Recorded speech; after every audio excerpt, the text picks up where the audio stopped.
No hay ninguna duda que la resurrección de Cristo es el pilar fundamental de la fe cristiana. Pablo lo dice de manera contundente: si Cristo no ha resucitado, nuestra predicación no sirve para nada, tampoco la fe del creyente. Esto quiere decir que si la resurrección de Cristo es una falsedad, todo lo demás es falso y carente de valor, y toda esperanza del cristianismo es ilusoria. Es por esa razón que un acontecimiento tan importante como el levantamiento de Jesús de entre los muertos, 3 días después de su crucifixión, debía estar bien probado y documentado, y así fue. La Biblia dice que Jesús se presentó vivo con muchas pruebas. ¿Cuáles son las pruebas de la resurrección de Cristo? Y ahora veremos que existen por lo menos 4 posibles explicaciones para la ausencia del cuerpo del Salvador. 1. Que el cuerpo todavía está enterrado en alguna tumba. 2.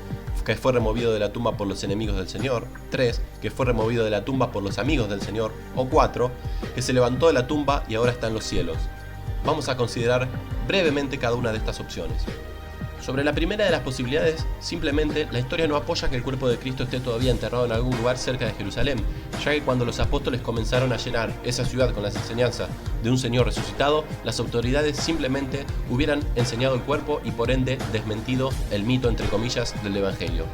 Y no sería de ayuda sugerir que las autoridades no sabían dónde estaba sepultado el cuerpo de Jesús, ya que ellos habían asignado soldados para custodiarlo. Además, la tumba había sido sellada, y hubieran habido registros disponibles que documentaran dónde el cuerpo de Cristo había sido colocado.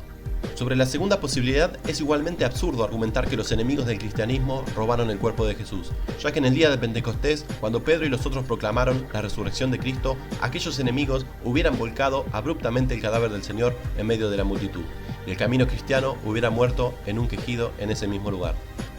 Y la tercera falsa posibilidad fue que los discípulos de Cristo confiscaron su cuerpo e inventaron la historia de la resurrección. Esto, en efecto, fue el cuento fabricado por los principales sacerdotes, quienes sobornaron a los soldados para afirmar que sus discípulos vinieron de noche y lo hurtaron estando nosotros durmiendo. Mateo 28:13. La verdad que poca imaginación, eran testigos pero estaban durmiendo.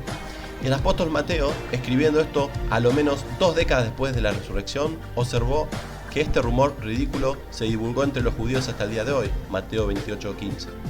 De hecho, el cuento continuó muchos años más allá del tiempo de Mateo. Además, ¿por qué motivo los discípulos hubiesen robado el cuerpo y luego clamar una resurrección cuando ellos ni siquiera habían participado de la resurrección? ¿Y qué ganaban al contar la historia de la resurrección? Ellos no ganaron nada, solo tortura y muerte. Aunque los hombres puedan morir por excepción religiosa, ellos no se dirigen voluntariamente a sus muertes, sabiendo que están inventando una mentira. Finalmente, existe ese problema inexplicable de cómo los discípulos violaron esa guardia experimentada en soldados y se escaparon con el cuerpo. La noción de que el cuerpo del Señor fue robado por sus amigos no concuerda con la evidencia. Ahora vamos a la verdad, a ver quiénes fueron los testigos oculares. En cuanto a los testigos oculares, Lucas, un médico e historiador de primera categoría, después de haber investigado el asunto cuidadosamente, declaró que Jesús se presentó vivo con muchas pruebas, apareciendo en numerosas ocasiones durante un periodo de 40 días entre su muerte y ascensión. La palabra pruebas traduce un término griego que fue usado por escritores clásicos para denotar la prueba más fuerte a lo cual un sujeto es susceptible. Los aparecimientos después de la resurrección de Jesús que están registrados son los siguientes. Se le apareció a María Magdalena en el sepulcro después de que Pedro y Juan habían salido. Se apareció a un grupo de mujeres discípulas que habían visitado la tumba vacía.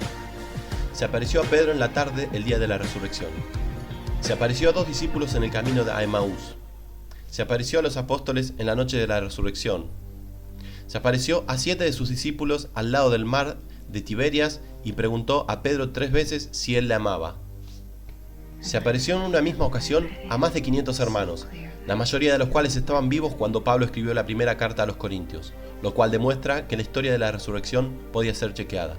Se le apareció a Santiago, probablemente el medio hermano del Señor, quien anteriormente no creía. Se apareció a los 11 discípulos en el monte de Galilea, donde él les dio lo que es llamado la Gran Comisión. Se le apareció a sus discípulos en el monte de los Olivos justo antes de su ascensión al cielo. El viviente se le apareció a Esteban, su primer mártir. Se le apareció a Pablo en su camino a Damasco y luego cuando Pablo estuvo orando en el templo y mientras estaba en la prisión de Cesarea también. También el Señor se apareció al discípulo amado, Juan, en la isla de Patmos. Entonces concluimos que el estudiante honesto de historia, por lo tanto, solo tiene una alternativa. Jesús realmente sí se levantó de entre los muertos.